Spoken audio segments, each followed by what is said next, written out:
ನಮಸ್ಕಾರ, ಇಂಡಿಯಾ ನ್ಯೂಸ್ಗೆ ಸ್ವಾಗತ. ನಾನು ನವಿತಾ ಜೈನ್.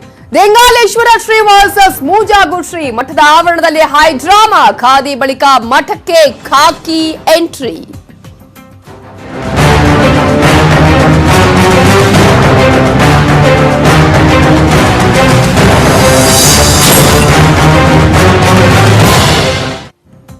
ಮೂಜಾಗು ಶ್ರೀ ವರ್ಸಸ್ ದಿಂಗಾಲೇಶ್ವರ ಶ್ರೀ ಈಗ ಮತ್ತಷ್ಟು ತಾರಕಕ್ಕೇರಿದೆ. ಉತ್ತರಾಧಿಕಾರಿ ಫೈಟ್. ಹುಬ್ಳಿಯ 3000 ಮಠದಲ್ಲಿ ಹೈ ಡ್ರಾಮಾವೇ ನಡೆದು ಹೋಗಿದೆ. ಮೂಜಾಗು ಶ್ರೀ ವರ್ಸಸ್ ದಿಂಗಾಲೇಶ್ವರ ಶ್ರೀಗಳ ನಡುವಿನ ಉತ್ತರಾಧಿಕಾರಿಯ ಫೈಟ್ ಈಗ ಮತ್ತಷ್ಟು ತಾರಕಕ್ಕೇರಿರೋದು. 3000 ಮಠಕ್ಕೆ ಬಂದಿದ್ದಾರೆ ದಿಂಗಾಲೇಶ್ವರ ಶ್ರೀಗಳು. ಅಂತಹ ಸಂದರ್ಭದಲ್ಲಿ ದಿಂಗಾಲೇಶ್ವರ ಶ್ರೀಗಳಿಗೆ ತಡೆಯನ್ನ ಒಡ್ಡಲಾಗುತ್ತೆ.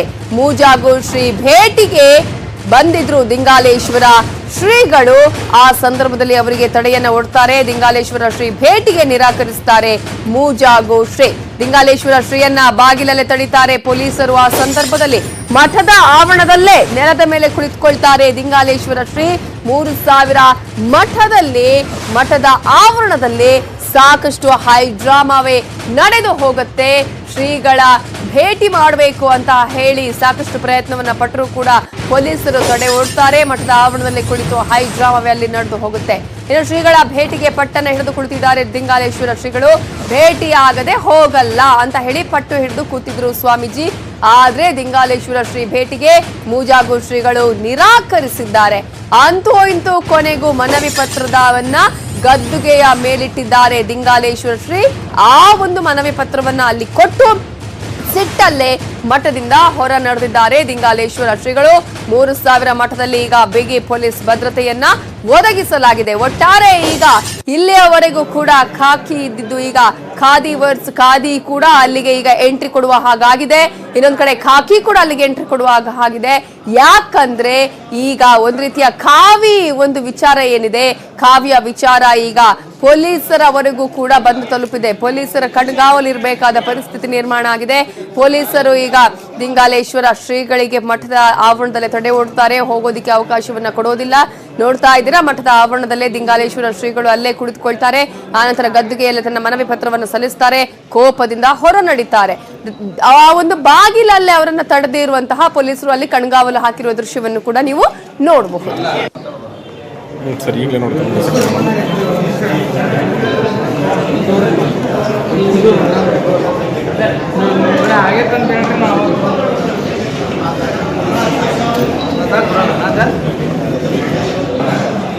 ಡಿಪಾರ್ಟ್ಮೆಂಟ್ಸ್ ಅವರು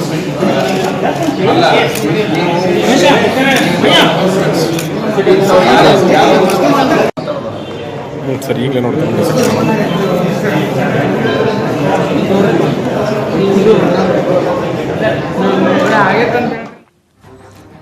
ಇಷ್ಟೆಲ್ಲ ಆದ್ಮೇಲೆ ದಿಂಗಾಲೇಶ್ವರ ಶ್ರೀಗಳು ಮಾತನಾಡದೇ ಇರ್ತಾರಾ? ತಮ್ಮ ಅಸಮಾಧಾನವನ್ನ ಹೊರ ಹಾಕಿದ್ರು. ಭಕ್ತರಿಗೆ ದರ್ಶನವನ್ನ ಕೊಡೋದು ಮಠಾಧೀಶರ ಕೆಲಸ, ಮೂಜಾಗು ಶ್ರೀಗಳಿಂದ ಬಚ್ಚಿಡುವಂತಹ ಕೆಲಸ ನಡೀತಾ ಇದೆ ಅಂತ ಹೇಳಿ ಮಠದ ಬಳಿ ದಿಂಗಾಲೇಶ್ವರ ಸ್ವಾಮೀಜಿಗಳು ತಮ್ಮ ಅಸಮಾಧಾನವನ್ನ ಆ ಸಂದರ್ಭದಲ್ಲಿ ಹೊರ ಹಾಕ್ತಾರೆ.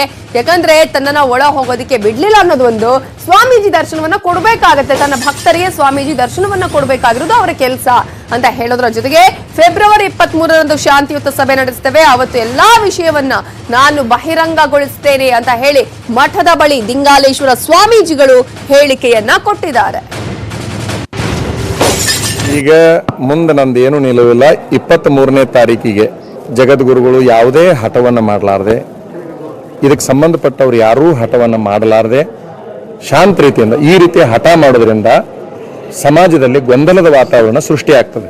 ಈ ನಾಡಿನೊಳಗೆ ಯಾವುದೇ ಗದ್ದಲಾಗಬಾರ್ದು ಅಂದರೆ ಸಂಬಂಧಪಟ್ಟಿರ್ತಕ್ಕಂಥ ಹಿರಿಯರು ಅತ್ಯಂತ ನಿಗಾ ವಹಿಸಿ ಜವಾಬ್ದಾರಿಯಿಂದ ಈ ಸಮಸ್ಯೆಯನ್ನು ಇತ್ಯರ್ಥ ಮಾಡಬೇಕು ಅಂತ ನಾನು ಹೇಳ್ಕೊಳ್ತೇನೆ.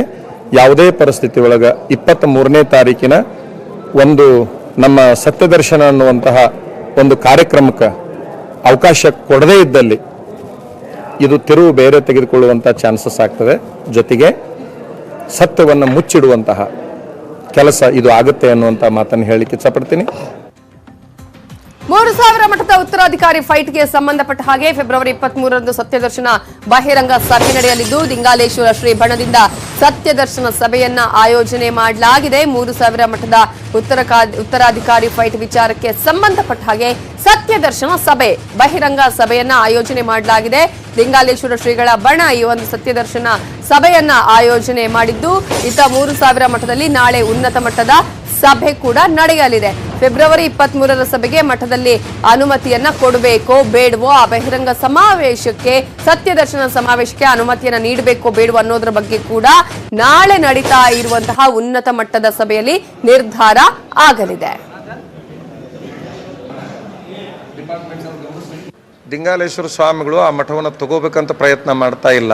ದಿಂಗಾಲೇಶ್ವರ ಸ್ವಾಮಿಗಳೇ ಆ ಮಠಕ್ಕೆ ಬರಬೇಕು ಅಂತೇಳಿ ಭಕ್ತರ ಪ್ರಯತ್ನ ಮಾಡಿರೋಣದ್ರಿಂದ, ಭಕ್ತರೆಲ್ಲರೂ ಸೇರಿ ದಿಂಗಾಲೇಶ್ವರ ಸ್ವಾಮಿಗಳವರಿಗೆ ಕಾಗದ ಮಾಡಿ ಕೊಟ್ಟಿರೋಣದ್ರಿಂದ ದಿಂಗಾಲೇಶ್ವರ ಸ್ವಾಮಿಗಳು ಆ ಮಠದಲ್ಲಿ ಅಭಿವೃದ್ಧಿ ಮಾಡಲಿಕ್ಕೆ ಬರಬಾರ್ದನ್ನೋ ಕಾರಣಕ್ಕಾಗಿ ಹೋರಾಟಕ್ಕೆ ಒಂದು ಕೆಟ್ಟ ಪ್ರಯತ್ನಕ್ಕೆ ಕೈ ಹಾಕಿದ್ರು ಕೆಲವು ಜನ. ಅದಕ್ಕೆ ಉತ್ತರ ಕೊಡುವ ಸಲುವಾಗಿ ವೇದಿಕೆನೇ ಹೊರತಾಗಿ ಇದು ಬೇರೆ ಯಾವುದೇ ಉದ್ದೇಶವನ್ನು ಒಳಗೊಂಡಿರ್ತಕ್ಕಂಥದ್ದು.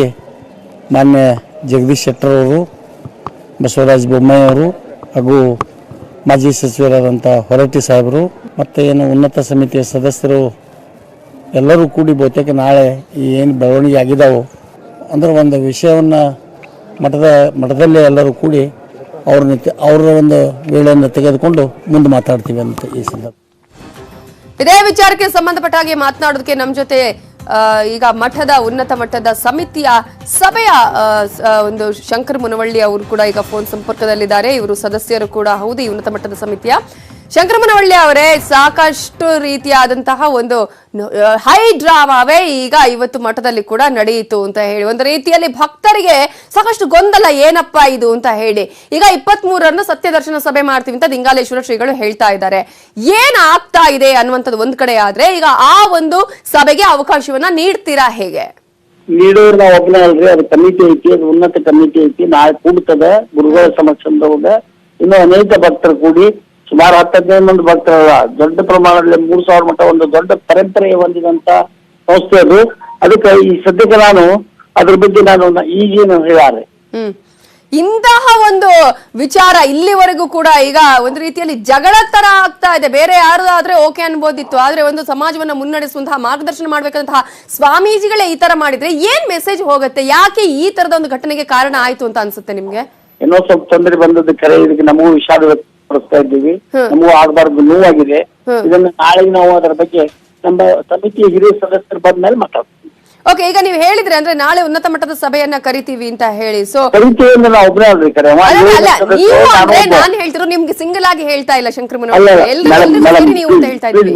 ನಾನು ಒಬ್ಬ ಉನ್ನತ ಸಮಿತಿ ಸದಸ್ಯ ಅಷ್ಟೇ. ಅವರೆಲ್ಲರೂ ಹಿರಿಯರು ಬಂದ್ಮೇಲೆ ಮೀಟಿಂಗ್ ಮಾಡಿದ್ಮೇಲೆ ಮಾತಾಡ್ತೀವಿ. ಈಗ ಶಂಕರ ಅಣ್ಣ ಮುನವಳ್ಳಿ ಅವರೇ, ಈಗ ಸ್ವಾಮೀಜಿಗಳಾಗಿರ್ಬೋದು ಅಂದ್ರೆ ಉತ್ತರಾಧಿಕಾರಿಯನ್ನ ಆಯ್ಕೆ ಮಾಡೋದು ಈ ಒಂದು ಸಮಿತಿನ ಅಥವಾ ಸ್ವಾಮೀಜಿಗಳ ಹೇಗೆ? ಉತ್ತರಾಧಿಕಾರಿ ಮಾಡುವ ಸಮಿತಿ ಅಲ್ಲ, ಉನ್ನತ ಸಮಿತಿ. ಅಂದ್ರೆ ಈ ಶ್ರೀಮಠವನ್ನ ಒಂದು ಒಳ್ಳೆ ಸ್ಥಿತಿಯಾಗಿಡೋದು, ಒಳ್ಳೆ ಪರಂಪರೆಯನ್ನ ಹೊಂದಿದಂತ ಮಠ ಇದು. ಇದನ್ನ ಬೆಳವಣಿಗೆ ಮಾಡೋದು ಉನ್ನತ ಸಮಿತಿ ಕೆಲಸ ಇದು. ಇದ್ದಂತ ಶ್ರೀಗಳ ಅವರ ಮಾರ್ಗದರ್ಶನದಾಗ ಮಾಡ್ಬೇಕು ನಾವು, ಅದನ್ನ ಬಿಟ್ಟು ಬೇರೆ ಮಾಡಕ್ ಬರಂಗಿಲ್ಲ. ಅಂದ್ರೆ ಶ್ರೀಗಳ 3000 ಮಠದ ಶ್ರೀಗಳ ಮಾರ್ಗದರ್ಶನದಲ್ಲೇ ಮಾಡ್ಬೇಕಾಗತ್ತೆ. ಹೌದೌದು. ಓಕೆ, ಈಗ ಈ ಸಮಿತಿಯಲ್ಲಿ ಯಾರು ಇರ್ತಾರೆ? ಸ್ವಾಮೀಜಿಗಳು ಇರ್ತಾರಾ? ಇರ್ತಾರೆ, ಸ್ವಾಮೀಜಿಗಳು ಇರ್ತಾರೆ. ಓಕೆ ಓಕೆ, ಥ್ಯಾಂಕ್ ಯು ಶಂಕರಣ್ಣ ಮುನವಳ್ಳಿ ಅವರೇ, ನ್ಯೂಸ್ 18 ಜೊತೆ ಮಾತನಾಡಿದಕ್ಕಾಗಿ.